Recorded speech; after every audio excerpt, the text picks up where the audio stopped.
Another day, another interesting move for the crypto market. I think we've all seen that today was not too adventuristic. No coins doing any crazy numbers. I mean, there's a few coins like WIF, which are up double digits together with Hyperliquid and actually EOS. So there were a few coins that were doing quote unquote good. But if we're taking a look at the opposite side, there's just basically nothing doing really bad, almost nothing doing really good. We call this a neutral day. Now, if we're talking about news, things are always quite interesting. I mean, just now we got ourselves a new announcement that President Trump's executive director of digital assets says crypto is the next generation of finance.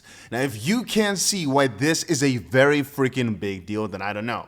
To me, this is everything, because right now, you can see on the right, over at Consensus, we've got Eric Trump discussing all this crypto stuff. On the opposite side, we've got everybody in Trump's team just saying, this is next, this is next, this is next. Wait, I just now see you can't see. There you go. I didn't notice. I didn't notice I pulled my screen so far downwards. Oh, that was a funny mistake. Anyway, I hope you guys are having a good day for the rest. I hope you're having a funny day. Because ultimately, when the market's not performing as well as you'd like it to do, most of what I just do on a daily basis is scout for new projects, make updates basically for myself on the trades I'm currently doing, make some more plans in that sense, but also just have a lot of fun. Now, you might say crypto is not fun. Let me tell you, I'm very happy I'm a saddest because I'm having fun all day, in tears, looking at all the losses that I'm making. Now, it's a little bit of a joke. I mean, obviously, most of the bots I've got running are still in absolutely massive amounts of profit. I will not talk too much about them today, just quickly saying they're all mostly really doing quite well. This is still doing very nicely.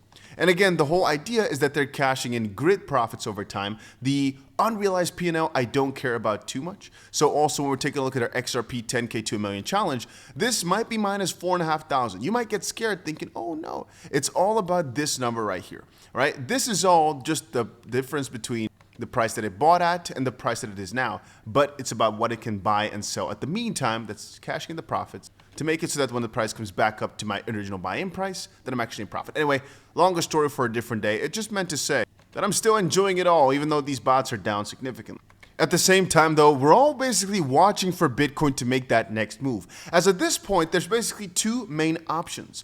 Either we blast through and get ourselves that all-time high and start rushing, or we get rejected and start falling back to 92 or something along those lines. $92,000 as a baseline for in case it actually becomes a basically similar low.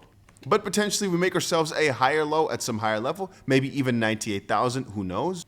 But that would basically mean that over the next week or two, we turn back around and then we turn it back around positive.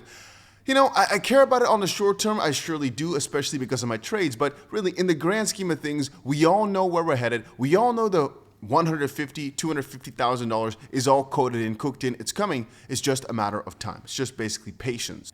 For XRP, the situation is slightly different. We did see ourselves that breakthrough. We are having ourselves that correction that we established and talked about before, which is essentially just XRP topping out at where it previously also topped out at multiple times. Then we are expecting it to hold $2.25, if not higher.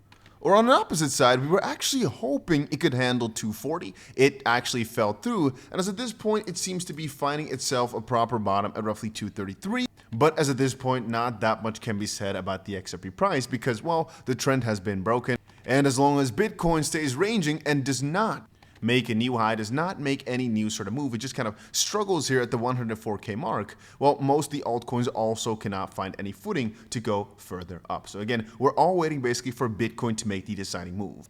Does it matter? Ultimately, we know where we're headed, right? Over a few week to month time span, we know where we're headed. So from that angle, it doesn't really matter so much. But I'm guessing all these new announcements of Trump going to all these countries, getting more investments from, for example, the Middle East, and then also talking about just recently here, multiple announcements about how bullish he is on crypto. Perhaps there's something we should read between the lines, the fact that he is pushing it so much, getting his family in as much as possible. Take a look at what Eric Trump is doing right now, making a ton of money on it, and also in the process, allowing all these countries to kind of follow along and copy the US blueprint, meaning the US will set the stage, do it first, do it big, and then many other countries will follow along, try to do the same. I'm also already thinking, with the way right now Trump just said they're sending, let me quickly show you. He basically just said they'll be sending new trade deals to countries, or at least send letters to them for new trade deals. And I've been thinking about that, right?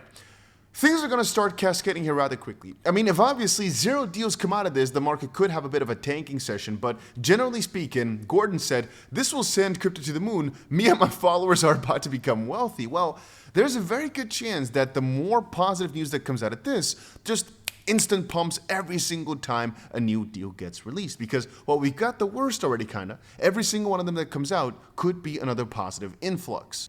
But I think the next big wave for crypto really is still at least most likely going to be either RWA or AI, or obviously just the traditional utility tokens. NVIDIA and OpenAI partner with the UAE to help build one of the world's biggest AI data centers. As at this point, AI/crypto, the mix is not so interesting really, but AI is of course on top still, and crypto's on top, so it just makes sense for both of them to flourish.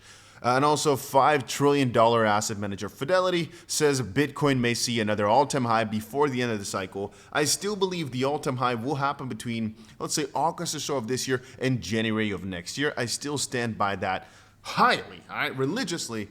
We have more news though. Basel Medical Group, BMGL, announces plan to acquire $1 billion worth of Bitcoin. I can read these announcements like all day long, it seems, where more and more companies are fighting over getting themselves a good allocation, or planning to get more and more coins. And eventually, as countries start to put their work in, it's going to become a really interesting battle. Here, take a look. Melius buys about $30 million worth of Bitcoin, becoming Brazil's first Bitcoin treasury company. Interesting, huh? Abu Dhabi's sovereign wealth fund discloses $400 million in BlackRock's Bitcoin spot ETF. Russia's central bank reports Bitcoin as the top performing investment in 2025. Interesting, but not too crazy. Eric Trump says it's a race to the top to accumulate as much Bitcoin as possible. Really? Everybody. I hear it from sovereign wealth funds. I hear it from the wealthiest families. I hear it from the biggest companies.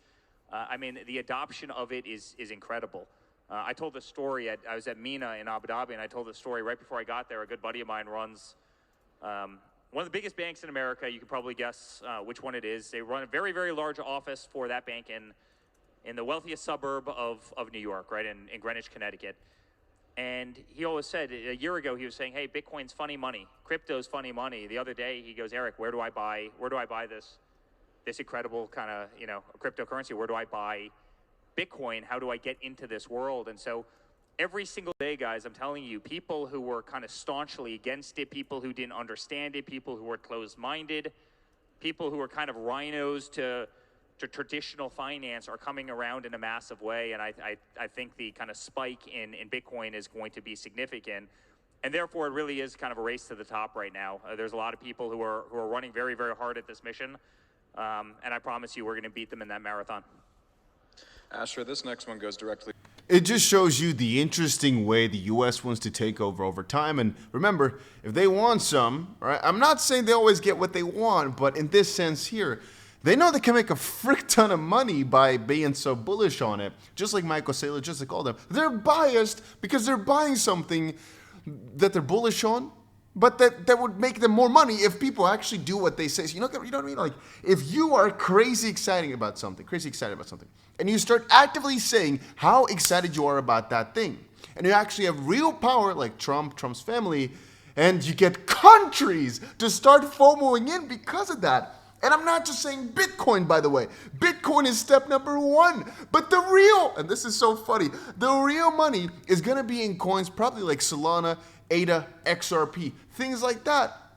Because as at this point in Bitcoin, I can't call it too expensive, but most people won't make a crazy return on Bitcoin, right? If you got $10,000 to your name, you know, one of the better scenarios, you're going to eventually turn it into $100,000 over the next 10 years, let's say, right? Amazing, but whereas with altcoins, there's a way higher probability of you, with some leverage maybe, being able to still flip it to like $1 million, maybe even more, depending, of course, on how degen you go over time. But even just some of the easier strategies, I still see potential for XRP pulling a pretty easy 30x or so in maybe 2 cycles, something like that. Because if you think about it, let's say a coin were to do a 3x every cycle, XRP going in 2017 from $3 to $9 in 2021, just like how Bitcoin went from $20,000 to $70,000 to 3.5x.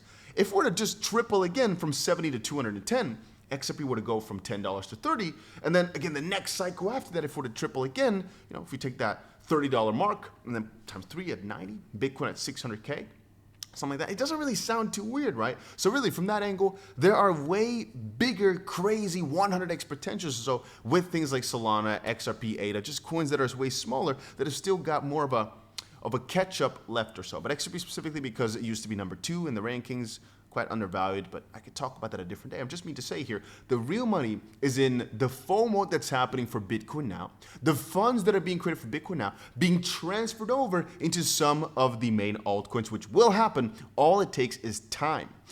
Most of us did not expect a Bitcoin ETF to come so soon. Neither did we expect the President of the United States to be so bullish on these coins. But then again, you could have expected it, but nobody expected it probably to happen this soon.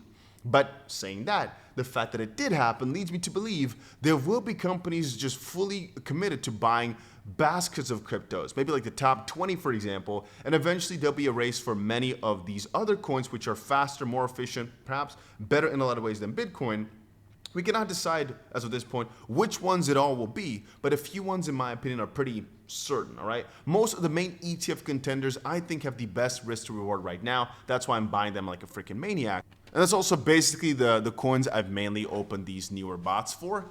There might be some that I'm still missing, of course, it's possible, but these are some of the main coins I'm super, super excited about, that I do not care holding for a long time, that I do not care holding through the freaking depths of the worst of parts. Many of these coins I think will do amazing over time. All I gotta give it is, like I just said, time, and that's why I'm just enjoying it. If you also, by the way, want to copy along with some of my strategies, links are down below. There's also a tutorial here in case you are interested in that.